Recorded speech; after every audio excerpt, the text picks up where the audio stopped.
pala eh.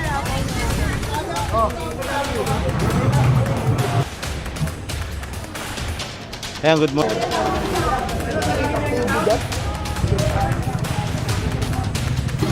Na tao to eh. Naintindihan ng Manila Hawkers yun kaya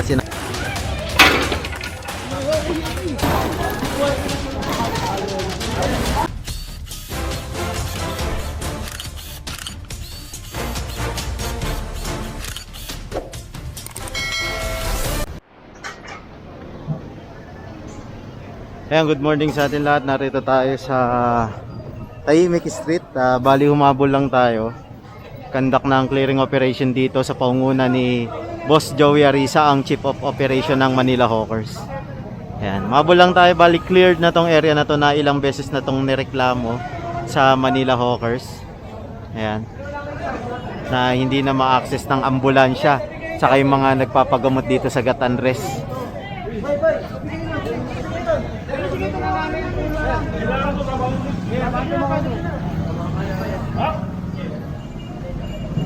Ang kinonfiscate dito yung mga cart nila, pati mga lamesa sinakay sa truck. Bali yung mga paninda binigay sa kanila. Yan, para mapadali yung pagliligpit, tinulungan na rin ng Manila Hawkers. Kasi ilang beses na to narereklamo sa opisina, nakarating na rin kay director to, kaya talagang pina-operate na to. Pangalawang beses na to inoperate, nagbalikan lang. Nung una nagbalikan, tas tong pangalawa nandito pa rin, kaya kinonfiscate na yung mga kariton.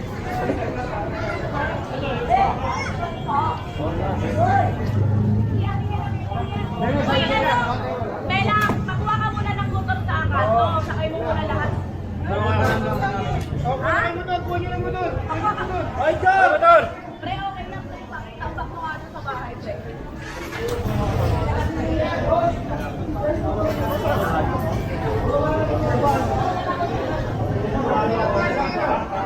Ligpit na sila, ligpit.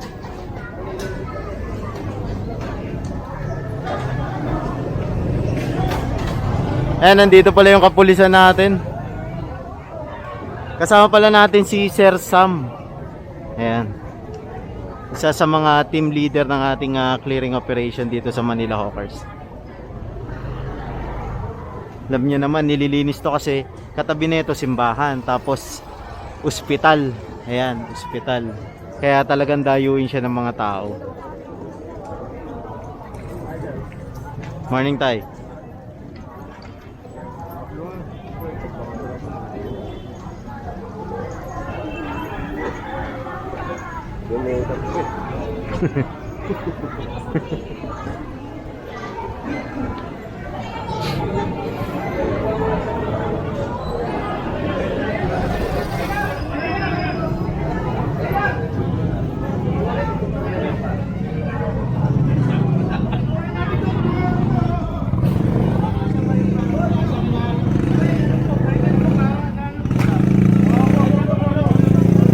Nangyari? Nahiwa ka? Bakbak lang dito yung Bakit? pagkalsa namin ng huling kinarga na naipit.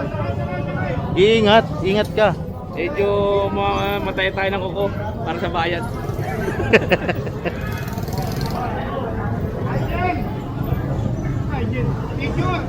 Tana.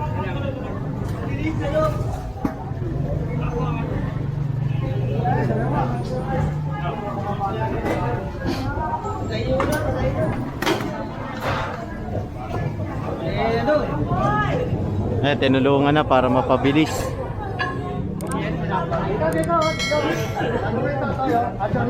Ayun muna isa, yung muna kayo.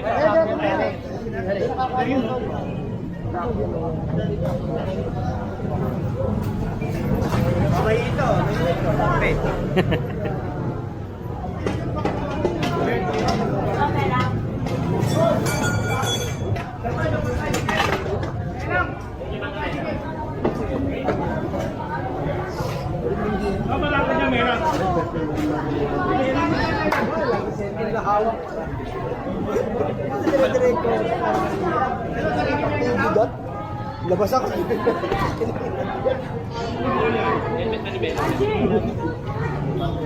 May sa plako.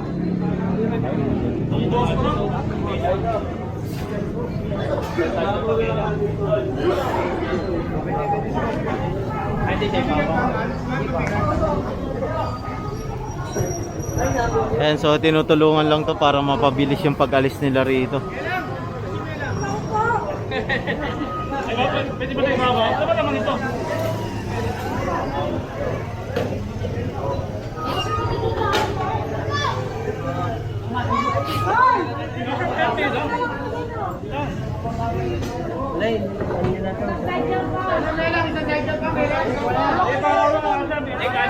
Kaya niyo ba yan?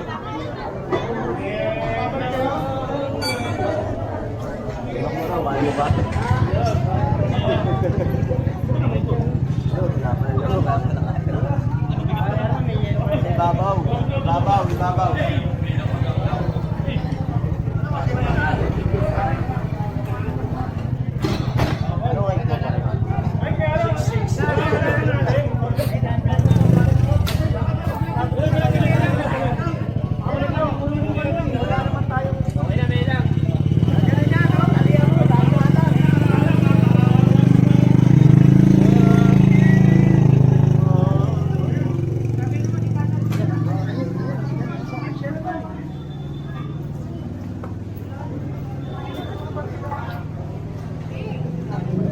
Ayan, ligpit.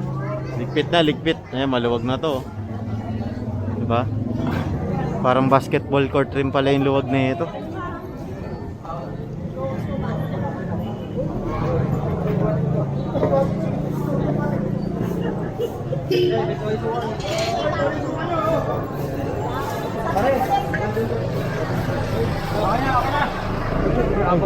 Sorry. Ay. Boss, lay up. Yun o.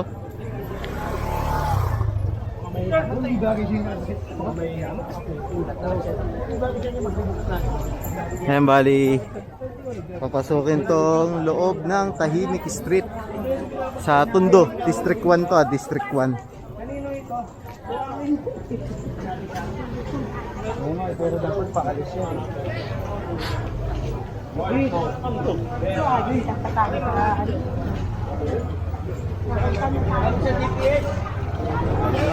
Tanong natin yung kanino.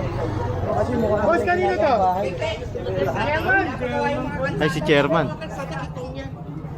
Kaya nakapondo pa dyan. Nagano lang kami ng medyo maarap. Kasi nagbasa rami eh. Ito, kukuha ko nga yan. Para Good morning, Che.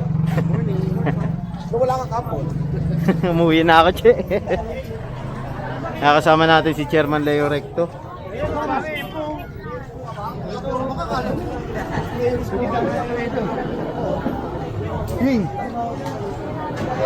Ang aga kasi nila nag-operate, na late tayo.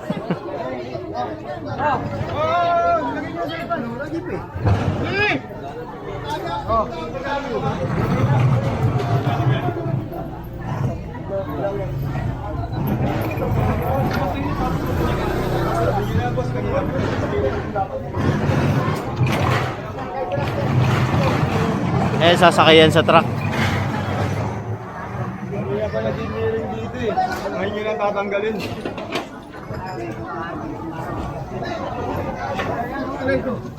Laki na ito.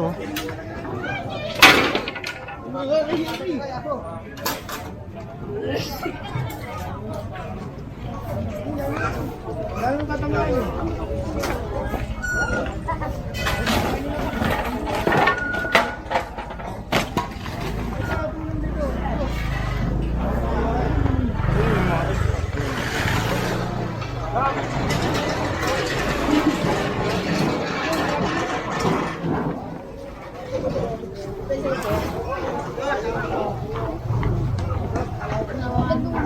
May kate.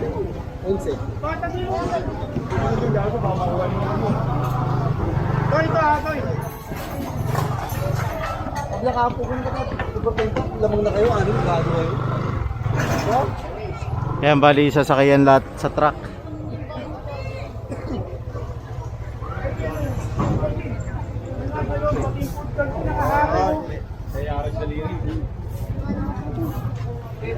Pinasok tong Tahimik.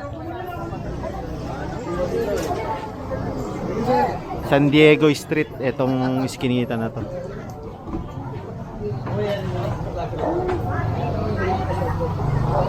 Kanino ba yan?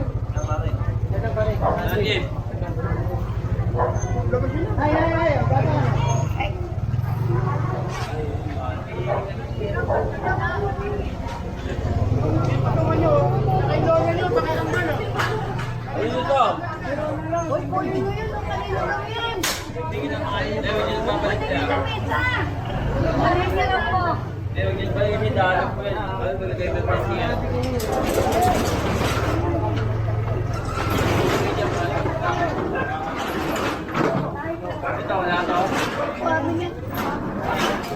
Ayan, di raw sa kanila. Nakatali.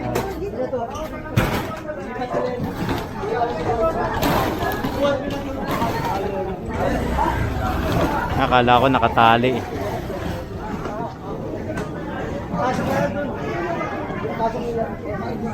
Yan bali, sasakayan lahat sa truck, dadalhin sa opisina ang pagkakaalam natin. Kumpiskado lahat yan.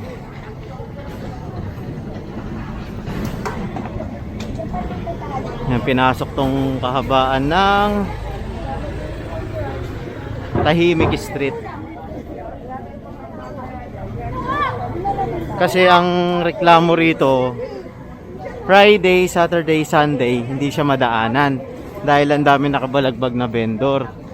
So kapag ka ano naman, mga hapon, weekends, weekdays, ayan, hindi rin madaanan kasi nakabalagbag rin yung ano, mga vendor. Ilang beses na siyang pangalawang beses na na-clearing to. Ayan. Tapos may insidente pa na papasok yung ambulansya, hindi makapasok. Kaya inireklamo na to sa Manila Hawkers. Ayan. Tignan lang natin yung mga nahuli kasi umahabol lang tayo eh.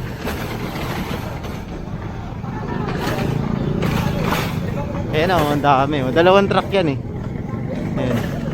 Opo!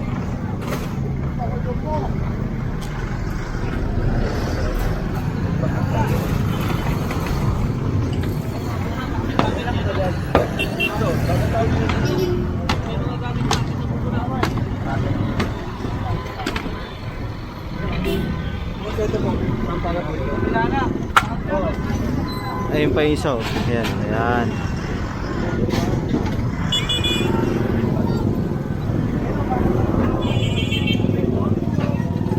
Dalawang truck kasi yung dala ng ating Manila Hawkers.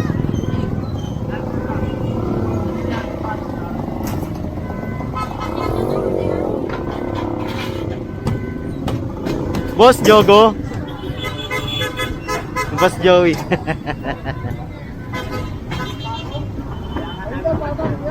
Talagang bilis kilos eh. Panguna ni Boss Joey at ni Boss Jogo. Ayan. Siyempre, katuwang si Sir Sam at si Boss Irish. Bilis kilos talaga ang grupo. Saka ano, ilang beses na rin silang kinausap rito. Sinabihan na rin sila chairman, kaya kanina nandiyan dyan si chairman, 'di ba? Nabiyan na sila rito, kaso matitigas ang ulo. Hindi nakikinig. Ayun. Clearing ulit. Kasi tandaan nyo, pag pinakiusapan naman kayo, sumunod na lang, 'di ba? Hindi naman kayo agad-agad sa subject for clearing operation, gigibayin niyan agad. Minotice po 'yan. Dadaan po sa proseso 'yan. Laging nasa proseso po ang pagpapatupad ng batas. Kasi syempre kabuhayan ng tao 'to eh. Naintindihan ng Manila Hawkers 'yon, kaya sinasabihan sila muna. Kasi yun rin po ang bili ni Yorme kay Director Rapi Alejandro. Kaya talagang si Director, stick talaga siya sa mga binibilin sa kanya ng punong alkalde natin. Kasi syempre, doon mas mapapagana ng maayos ang gobyerno eh, 'di ba? Kumbaga merong isang layunin, 'di ba? Boss, good morning, boss. Sa pauno. Wala eh. Tuntusan ako ni Director eh. Punta ako sa ospital ng Maynila. Ako ha. Ay, wasak na to.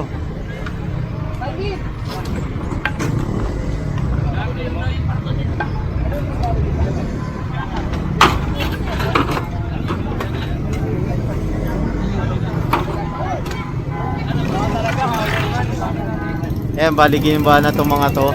Tapos yung isa, sinakay na dun sa kabilang truck.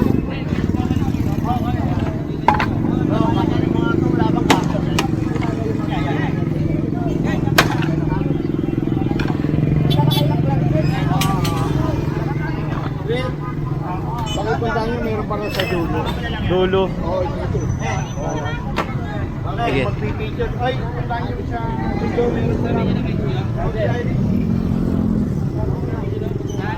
Ayan, sunod tayo rito.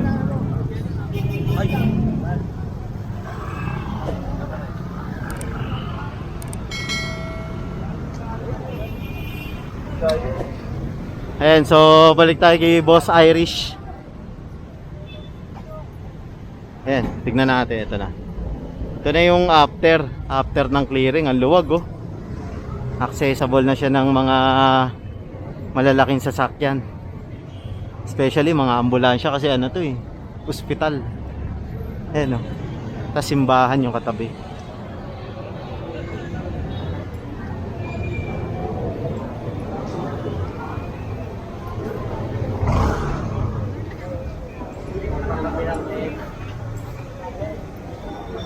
Na natin dito. Meron pa raw rito eh.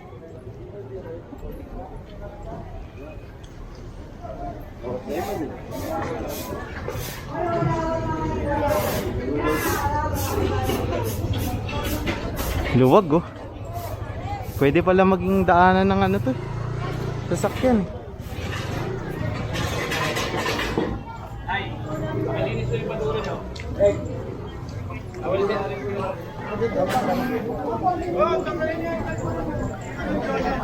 Ayun, lona. Kanina pa yun. Baka tubuhan na ng mula ni siya. Nagdulo ba? Ito na, yun, no?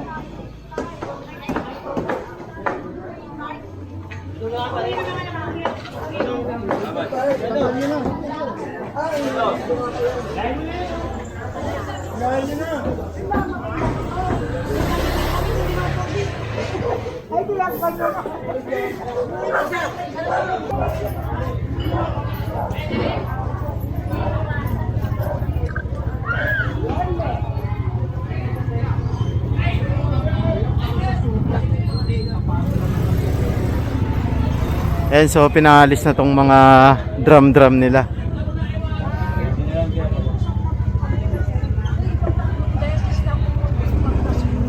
Yan mo ang nakasubbay yan. Kaya kami hindi namin nakikita. Ha? Pakilot lang po namin. Clear na po. Clear picturean.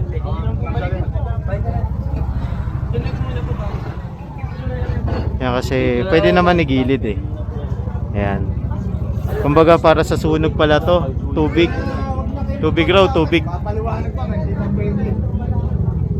Bali pinausog lang naman, hindi naman pinapa-confiscate. Kasi sa tubig to para sa sunog eh.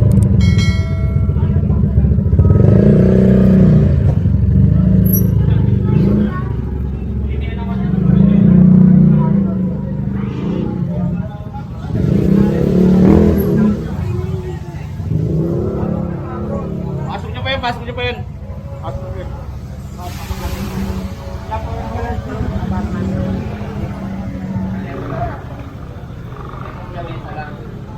Tanggalin yung mali ng mesa. Kasi ito po na, si Jenical suot na isubukan niya dati. Pati itong lamesa. Ayan, tignan natin.